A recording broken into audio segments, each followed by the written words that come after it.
London, 1845. The carriage wheels rattled over the cobblestones as rain pelted against the windows.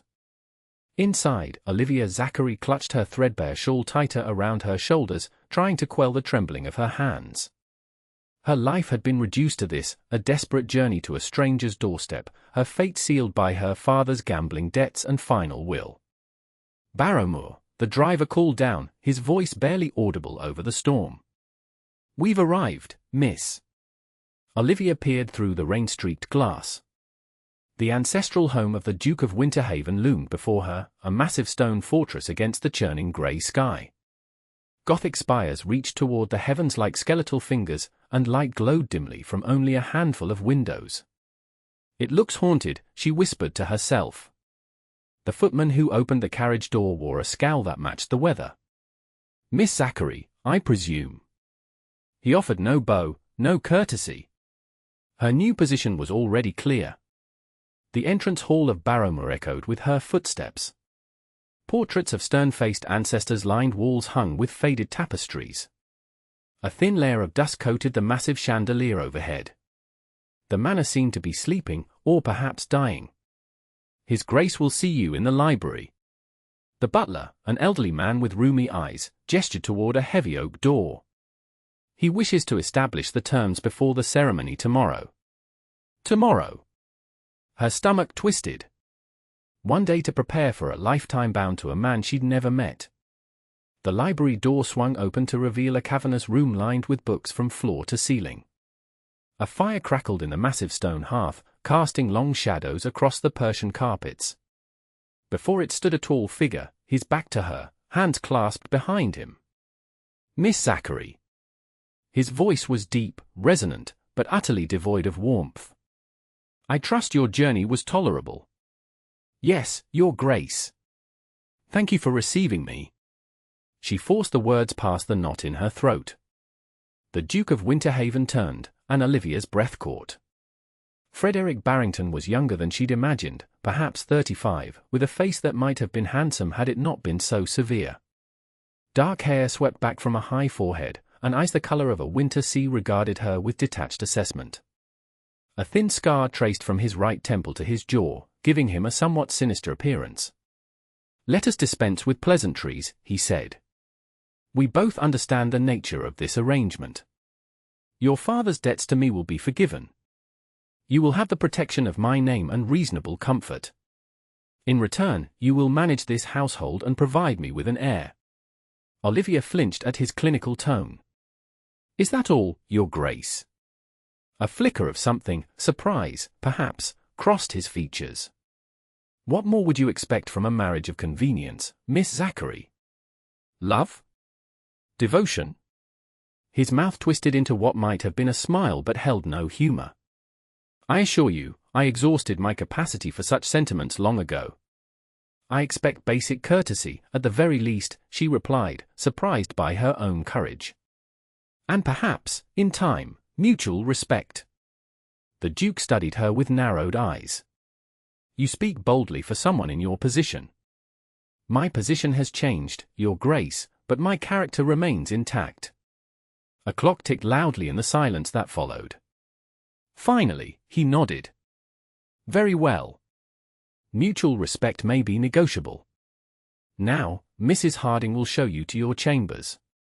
We shall be married at 11 tomorrow in the estate chapel." As if summoned by magic, the housekeeper appeared at the door, a stout woman with kind eyes that contradicted her pinched expression. "One last thing, Miss Zachary." The Duke's voice halted her retreat. "I understand your father was quite specific in his will. Should you refuse this marriage, you forfeit all inheritance and protection." Olivia's cheeks burned. "Yes, Your Grace. I am well aware of my circumstances. I merely wish to establish that while this arrangement may not be what you hoped for, the alternative is destitution. We are both making sacrifices." She couldn't help but wonder what sacrifice a powerful duke could possibly be making by acquiring a wife with no dowry and no connections. But she merely curtsied and followed Mrs. Harding from the room. "Don't mind His Grace," the housekeeper whispered as they climbed the grand staircase. "He wasn't always so cold." Time and tragedy change a person. What tragedy befell him? Olivia asked. Mrs. Harding's face clouded. It's not my place to say, miss. But Barrowmoor wasn't always this empty and silent. There was laughter here once. The bedchamber was surprisingly comfortable, if somewhat faded in its grandeur. A fire had been lit, and hot water waited in a copper-hip bath behind a screen. Thank you, Mrs. Harding, Olivia said. When the woman had gone, she sank onto the bed and finally allowed her tears to fall. Tomorrow she would become a duchess, the envy of every girl in London society, yet she had never felt more trapped. In the privacy of her chamber, she withdrew the letter that had accompanied her father's will, the final words of a desperate man, "My dearest Olivia, by the time you read this, I will have departed this world, leaving you alone with the consequences of my failings. Forgive me, my child. The Duke of Winterhaven holds enough of my debts to see you thrown into the streets. He has, instead, proposed a solution that will preserve your future, if not your happiness. Frederick Barrington is a difficult man, hardened by life's cruelties, but he is honorable. He will protect you, which is more than I have done. Your loving father." She folded the letter and tucked it away. Tomorrow she would become the Duchess of Winterhaven, wife to a man whose heart seemed as cold and imposing as the stone walls of Barrowmoor itself. The wedding was a solemn affair. No guests, no flowers, no celebration, merely a legal contract solemnized before God and two reluctant witnesses. Olivia wore her best dress, a pale blue silk that had seen better days. The Duke wore black, as if attending a funeral rather than his own wedding. "I, Frederick James Barrington, take thee, Olivia Catherine Zachary." His voice never wavered, never softened. When he slid the ring onto her finger, a family heirloom that felt impossibly heavy, his touch was clinical, brief. "You may kiss the bride," the vicar prompted. For the first time, the Duke hesitated. Then he leaned forward and pressed his lips to hers in a kiss as cold and formal as their vows. Olivia closed her eyes, wondering if all marriages felt this much like drowning. "The Duchess will require new wardrobes," Frederick announced to Mrs. Harding as they exited the chapel. "Send for the dressmaker from the village." "Yes, Your Grace." The housekeeper curtsied. "That isn't necessary," Olivia protested. "My clothes are perfectly, you are the Duchess of Winterhaven now," he interrupted. "You will dress accordingly." "As you wish, husband." The word felt foreign on her tongue. His jaw tightened. "I have business in London. I'll return in a fortnight." Olivia stared at him. "You're leaving? Today? After our wedding? Did you expect a honeymoon tour of the continent?" A sardonic smile twisted his lips. "This is a marriage of convenience, Duchess. Nothing more." With that, he strode away, leaving her standing alone in the vast entrance hall, a duchess without a duke, a wife without a husband. The fortnight stretched into a month, and still, Frederick did not return. Olivia found herself mistress of a house that seemed to resist her every attempt at improvement. The servants, while not openly hostile, maintained a wary distance. Except for Mrs. Harding, who gradually warmed to her presence. "You've brought some life back to these rooms," she remarked as Olivia opened heavy curtains that had long been closed. "A house needs sunlight," Olivia replied, "just as people do." She turned to the housekeeper. "Mrs. Harding, why are the East Wing rooms locked? I found I couldn't enter them yesterday." The older woman's face tightened. "His Grace's orders, my lady. Those rooms are not to be disturbed. But they're part of my home now. Surely as Duchess, begging your pardon, my lady, but there are some wounds best left undisturbed. The East Wing is one of them." Curiosity gnawed at Olivia, but she did not press the matter. Instead, she channeled her energy into restoring what she could. Under her direction, tarnished silver began to shine again. Dusty carpets were beaten in the courtyard. Fresh flowers appeared in rooms that hadn't seen them in years. She discovered the long-neglected conservatory and spent hours tending to the few plants that had survived years of neglect. It became her sanctuary, a place where she could pretend she had chosen this life. It was there that Frederick found her upon his unexpected return, her hands deep in soil, her cheeks flushed with exertion. "I see you've been busy," he remarked from the doorway. Olivia started, nearly knocking over a potted fern. "Your Grace! We weren't expecting you." "Evidently." His gaze traveled over her dirt-smudged dress and loosened hair. Most duchesses occupy themselves with social calls and correspondence, not gardening like common labourers. She stood, wiping her hands on her apron. "Perhaps I am not the most duchesses. I find honest work more satisfying than pretending importance I haven't earned." Something flickered in his eyes, surprise, perhaps, or grudging respect. "You've made changes to the house." "Nothing structural," she assured him. "Just small comforts, light, air, cleanliness." He looked around the conservatory, noting the cleared pathways and revived plants. "My mother loved this room.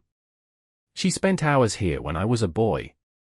It was the first personal information he had volunteered, and Olivia treasured it like a rare gem. She had excellent taste. "The architecture is beautiful." "Yes." His expression shuttered again. "I have correspondence to attend to. We will dine together at 8. As he turned to leave, Olivia called after him, "Welcome home, Frederick."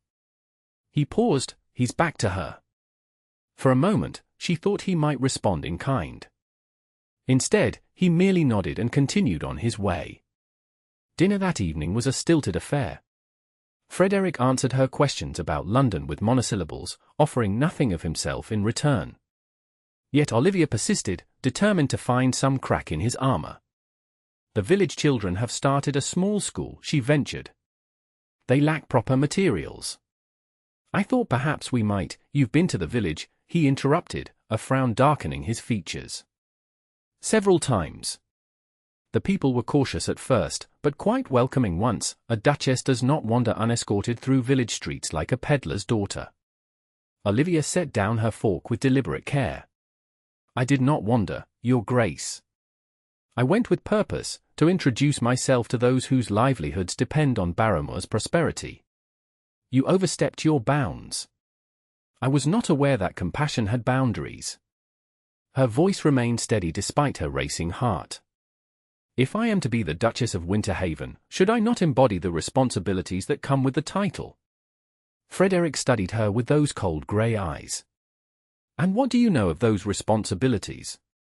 "Perhaps little," she conceded. "But I know that privilege without purpose is merely indulgence." A tense silence filled the room. Finally, he reached for his wine glass. "You may establish a fund for the school. But in future, send a representative. Your place is here." It was a small victory, but Olivia savored it.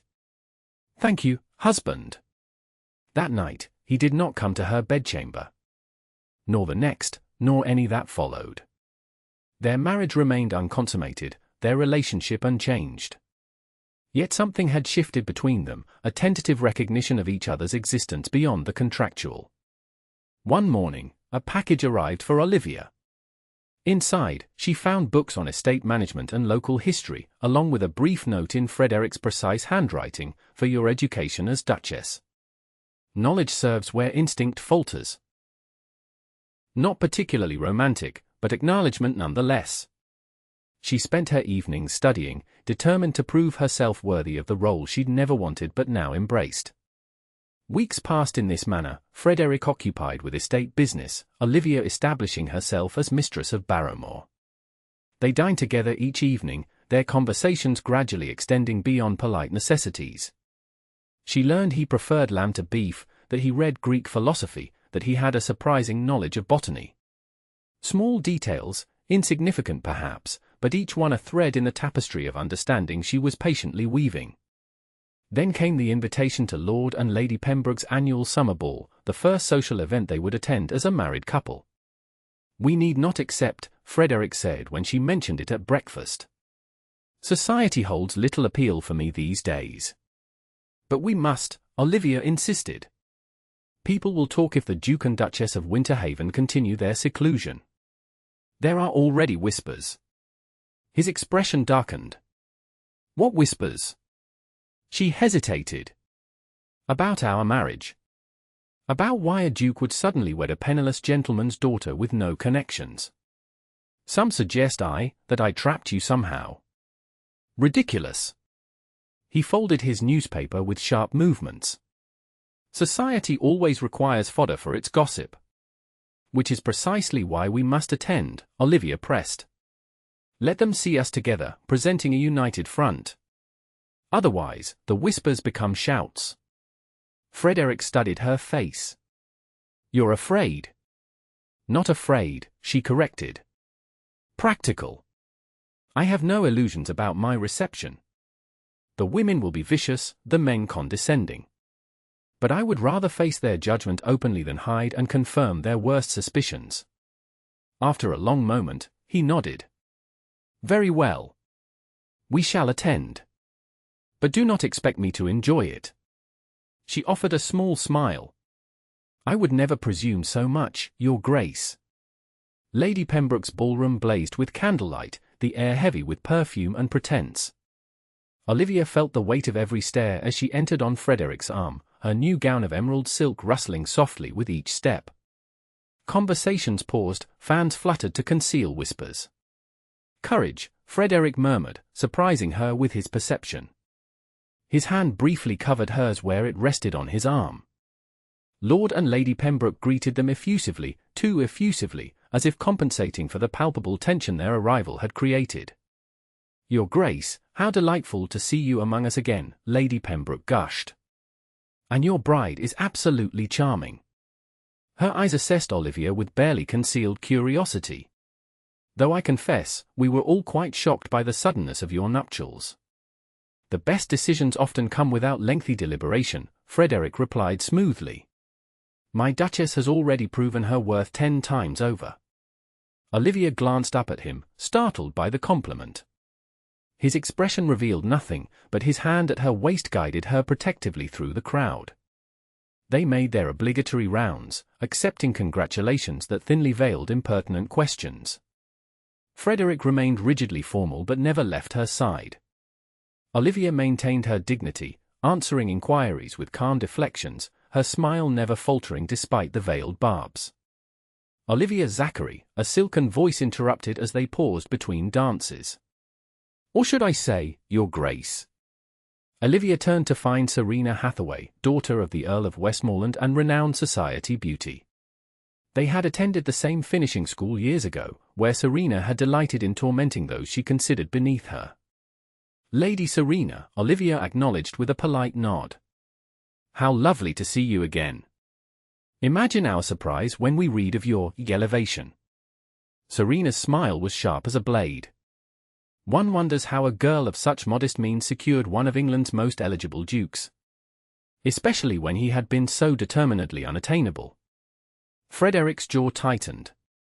Before he could speak, Olivia responded with practiced ease. Fortune favors the deserving, not merely the determined, Lady Serena. She smiled sweetly. His Grace recognized qualities that perhaps are not immediately visible to the casual observer. Serena's eyes narrowed. Indeed? How unconventional of him. My wife possesses intelligence and character, Frederick interjected coldly. Rare commodities in ballrooms such as these. He guided Olivia away, leaving Serena gaping behind them. You didn't need to defend me, Olivia said quietly as they moved toward the terrace. I'm accustomed to her kind. It wasn't for your benefit, he replied. I dislike vultures circling what is mine. The possessiveness in his tone sent an unexpected thrill through her. They stepped onto the terrace, the cool night air a relief after the stifling ballroom. Stars glittered overhead, indifferent to human dramas playing out below. You've handled yourself admirably tonight, Frederick said after a moment. Many women would have crumbled under such scrutiny. Many women haven't spent their lives being judged for circumstances beyond their control. She leaned against the stone balustrade. My father's debts made us social pariahs long before his death. Frederick studied her profile in the moonlight. Yet you never mention him with bitterness. What purpose would that serve? He was flawed, as we all are. He loved me, even as his weaknesses destroyed us both. She turned to face him. May I ask you something, Frederick?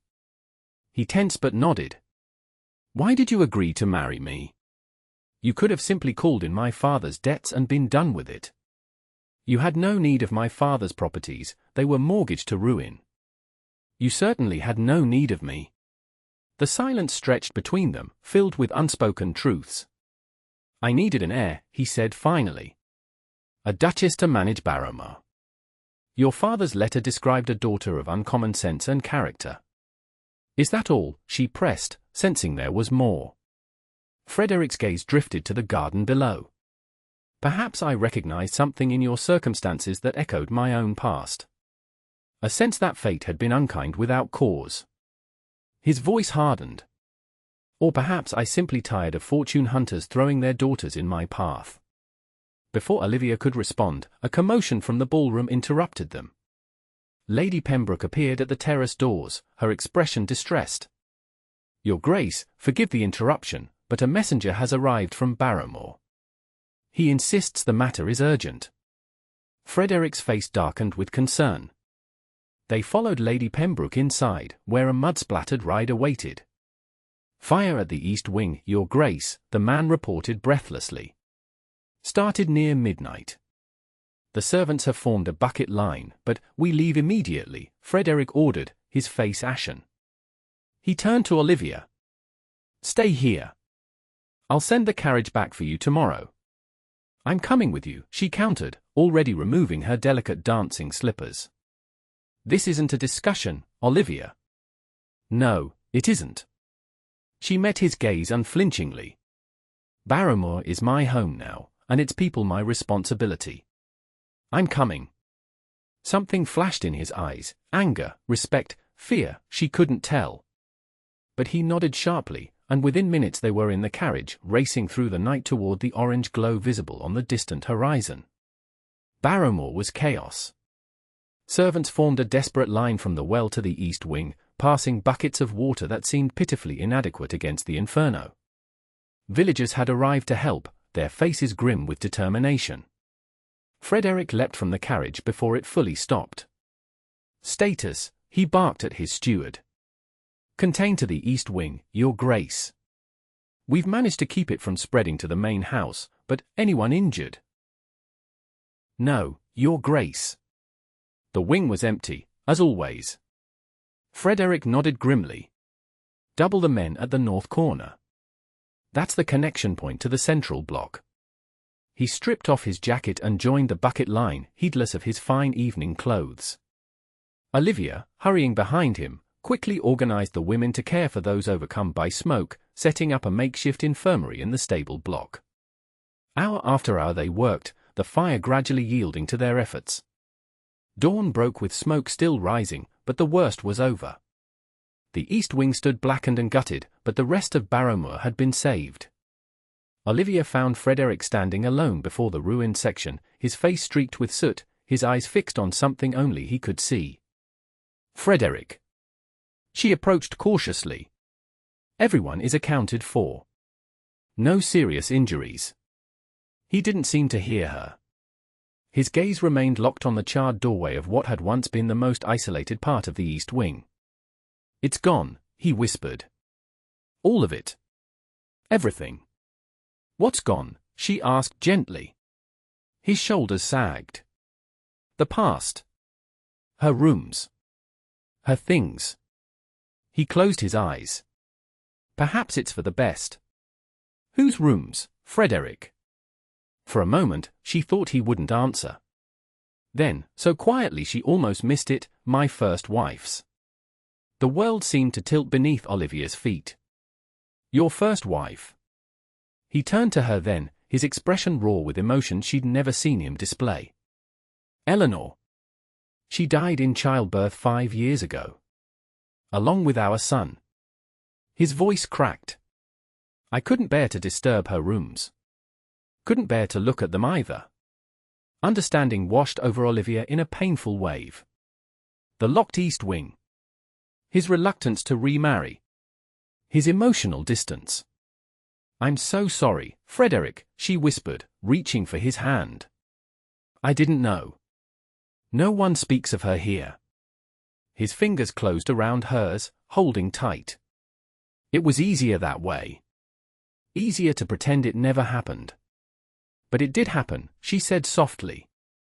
"And pretending otherwise hasn't healed you." He looked down at their joined hands. "I thought I needed an heir. A practical arrangement with a sensible woman who wouldn't expect, who wouldn't want. Who wouldn't want your heart," she finished for him. He nodded, his expression haunted.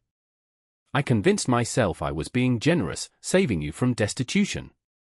But in truth, I was being a coward." Exhaustion and emotion made Olivia bold. She reached up to touch his face. "Not a coward. A man in pain. There's a difference." For a long moment, they stood together before the ruins, hands clasped, the unspoken shifting between them like the smoke still rising from the embers. Finally, Frederick straightened his shoulders. "We should see to the others. They've worked through the night." "Yes," she agreed, reluctantly releasing his hand. "But this conversation isn't finished, husband." His eyes met hers, vulnerability still visible beneath the ducal mask sliding back into place. "No," he agreed. "I suppose it isn't." In the days that followed, Barrowmoor began its recovery. Workers cleared debris from the East Wing while architects drew plans for its reconstruction. Frederick threw himself into the efforts, working alongside the laborers until Olivia insisted he rest. They hadn't spoken again of Eleanor or of the fragile moment they'd shared in the aftermath of the fire. Frederick remained preoccupied, though less distant. Sometimes Olivia would catch him watching her with a puzzled expression, as if trying to solve a particularly complex equation. A week after the fire, Olivia discovered a small portrait in the library, partially hidden behind a row of books. A beautiful woman with auburn hair and gentle eyes smiled from the canvas. On the back was written simply, "Eleanor, 1839. She was returning it to its hiding place when Frederick entered. "I see you've found her," he said quietly. Olivia started guiltily. "I wasn't prying. I was looking for a book on architecture and found it accidentally." "It's all right." He crossed the room and took the portrait from her hands. "She was beautiful, wasn't she?" "Yes," Olivia agreed honestly. "She had kind eyes. She was kind. Gentle. Everything I wasn't."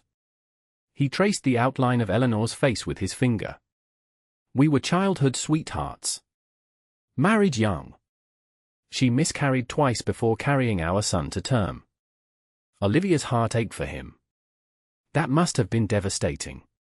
I was in London when it happened. Business that couldn't wait." Bitterness laced his words. "Also I thought. By the time I returned, they were both gone." "It wasn't your fault, Frederick. Wasn't it?" His laugh held no humor. "I prioritized duty over love at every turn. I took her presence for granted.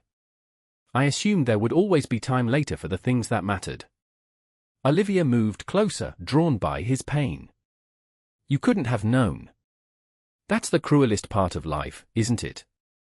We never know which goodbye might be the last." He set the portrait on the desk. "I had her rooms sealed. Couldn't bear to see them, couldn't bear to change them. For 5 years, I've been haunted by what I lost. And now the fire has taken even that from you," she said softly. He turned to face her, his expression raw. "Do you know what I felt when I saw the flames? After the initial panic? Relief, Olivia. Relief that the shrine was gone and I could no longer hide behind it." Shame colored his words. What kind of man feels relief at losing the last traces of his wife and child? "A human one," she answered, taking his hand. "One who's ready to stop punishing himself for being imperfect." Frederick looked down at their joined hands. "When I agreed to marry you, I thought it would be simple. A business arrangement. I never expected." "Expected what?" she prompted when he fell silent. "To feel again." His voice was barely audible. To want to feel again. Olivia's heart thundered in her chest. And do you? Want to feel again? Instead of answering, he raised her hand to his lips and pressed a kiss to her palm, so different from the cold, formal kiss of their wedding day. This one burned, full of suppressed longing and tentative hope. I don't know how to begin again, he confessed.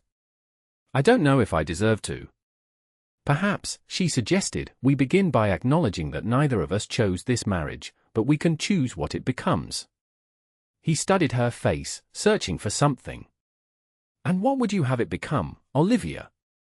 A partnership, she answered honestly. One built on respect and understanding.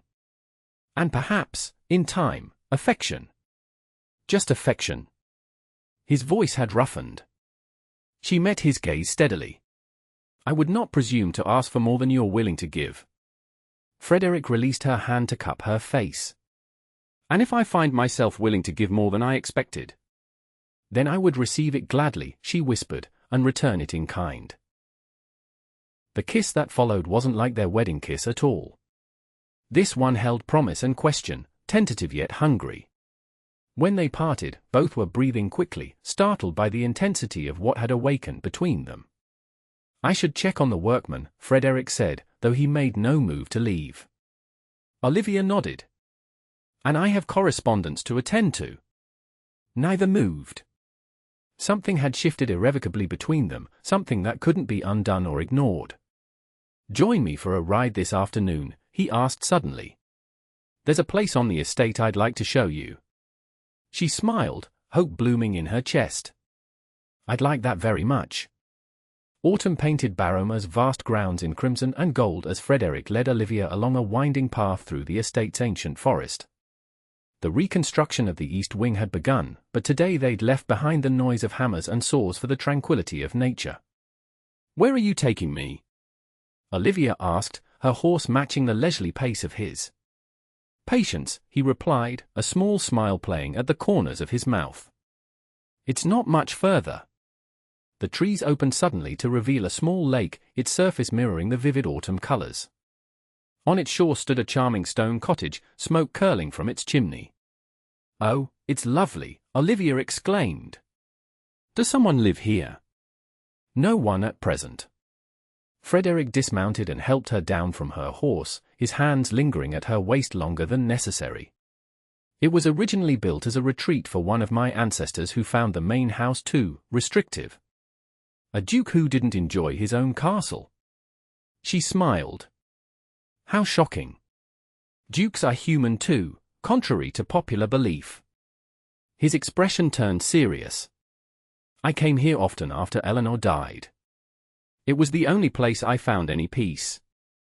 Olivia's heart swelled that he would share this sanctuary with her. Thank you for bringing me here. He led her inside, where a fire crackled in the hearth and a simple meal had been laid out. You planned this, she accused with a delighted smile. I may have had some assistance from Mrs. Harding, he admitted. She's quite fond of you, you know. The entire staff is.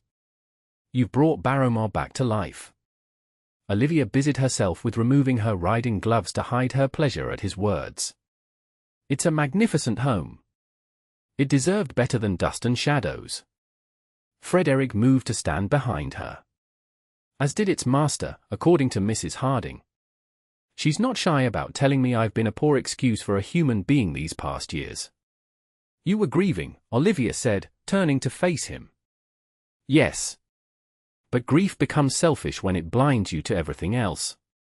His hand came up to brush a strand of hair from her cheek. To everyone else. The tenderness of the gesture made her breath catch. Since the night of the fire, something had been growing between them, fragile, tentative, but undeniable. Frederick, she began, uncertain what she meant to say. He silenced her with a gentle finger against her lips. Let me speak, please. I'm not practiced at this. She nodded, her heart racing. When I agreed to marry you, I thought I was doing you a favor. Saving you from destitution while securing an heir for myself. His voice was low, earnest. I never expected to admire your strength. Your kindness. Your refusal to be cowed by circumstance or by me. Olivia's eyes widened as he took her hands in his. I never expected to find myself looking forward to our conversations. Anticipating your smile. Wondering what you would say next. His thumbs traced circles on her palms. I never expected to want more than our arrangement promised. What do you want, Frederick? She whispered. A real marriage. His voice roughened. Not just in name or law, but in truth. I want to know you, Olivia. I want you to know me, and not just the man who lost everything, but the man who might be worthy of a second chance. Tears pricked at her eyes. You are worthy. Am I? His expression was vulnerable in a way she'd never seen. I've been cold to you. Distant. I've treated our marriage as a business transaction. And I entered it as one, she reminded him. Neither of us chose this beginning, Frederick. But perhaps we can choose its continuation. Hope flickered in his eyes. What would you choose, if you could choose now? Olivia gathered her courage. I would choose you. Not because of duty or circumstance, but because I've come to care for the man I've discovered beneath the Duke's facade. Frederick's breath caught.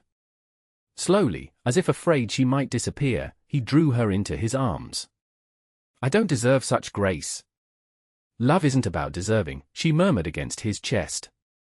It's about recognizing the heart that complements your own. He pulled back to look at her, wonder in his eyes. Love? Heat flooded her cheeks. I didn't mean to presume, his mouth captured hers, the kiss deeper and more urgent than before. When they finally parted, both breathing heavily, his forehead rested against hers. I thought my heart died with Eleanor, he confessed. That I was incapable of feeling anything but duty and obligation again. You proved me wrong, Olivia. Your kindness, your patience, you've awakened something I thought was lost forever. She curled her fingers into the fabric of his coat, anchoring herself against the tide of emotion.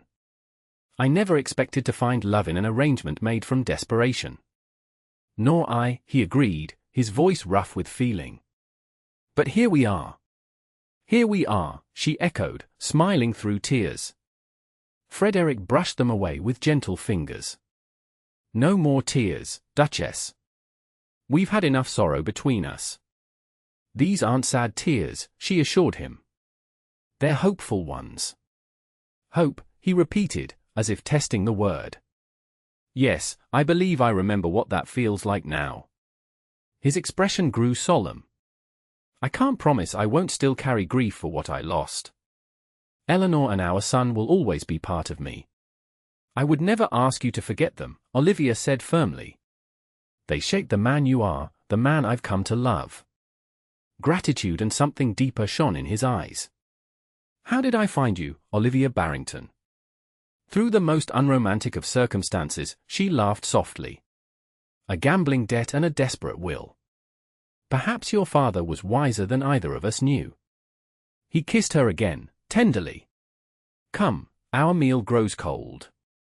They sat before the fire, sharing food and conversation, the ease between them no longer that of polite strangers but of companions finding their way to deeper connection.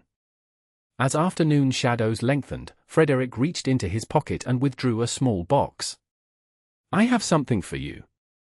It's not new, I'm afraid.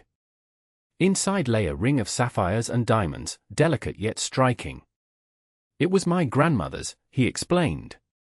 She and my grandfather had a love match, quite scandalous at the time. He was a duke, she the daughter of a country physician. It's beautiful, Olivia breathed. I should have given you this instead of the formal Barrington betrothal ring. He removed the heavy gold band she'd worn since their wedding day. This one has a happier history. One more suited to what I hope our future holds. As he slid the sapphire ring onto her finger, Olivia felt the weight of the past lifting from them both, not forgotten, but no longer a barrier to what might be. A new beginning, she said softly. Frederick raised her hand to his lips. A chosen one.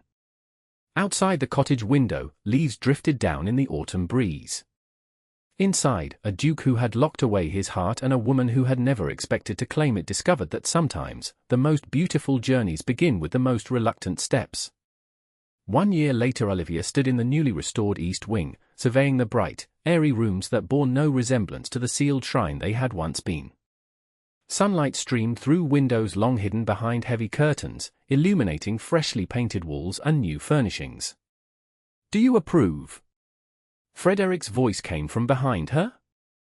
He wrapped his arms around her expanding waistline, his hands cradling the evidence of their child, due in 3 months' time. "It's perfect," she said, leaning back against his chest. "Eleanor would approve, I think. There's no darkness here anymore." "No," he agreed, his breath warm against her ear. "You've banished all the shadows, my love. From these rooms and from me." She turned in his arms to face him, delighting in the open affection that now lived permanently in his eyes. "We banished them together." "Always the diplomat," he chuckled, pressing a kiss to her forehead. "Though in this case, I must insist on giving credit where it's due. Your kindness saved me, Olivia. Your patience. Your refusal to accept less than I could give. And your courage made it possible," she countered. "The courage to risk loving again." His hand moved to caress her rounded belly. "A risk with the greatest reward." His expression grew thoughtful. "I've been thinking about names." "Have you?" She smiled. "And what has your grace decided?" "If it's a boy, perhaps James, after my father." His eyes met hers. "And if a girl?" "Eleanor." Emotion tightened Olivia's throat. "Are you certain?" "Very certain." His voice was steady. "The past is part of us, not something to be hidden away. Our children should know of those who came before. The love that shaped their father, and the love that healed him." Olivia rose on tiptoe to kiss him, her heart full beyond measure. "Eleanor," she agreed softly. "A beautiful name for a new beginning." Outside the windows of Barrowmoor, spring was painting the world in fresh colors. Inside, a duke who had once vowed never to love again and the woman whose kindness had awakened his sleeping heart prepared for the next chapter of a story neither had expected to write, but which both now claimed as their own, freely chosen, deeply cherished. Not a marriage of convenience after all, but one of profound inconvenience, for it had required them both to abandon comfortable certainties and risk the beautiful, terrifying vulnerability of love. And neither would have it any other way.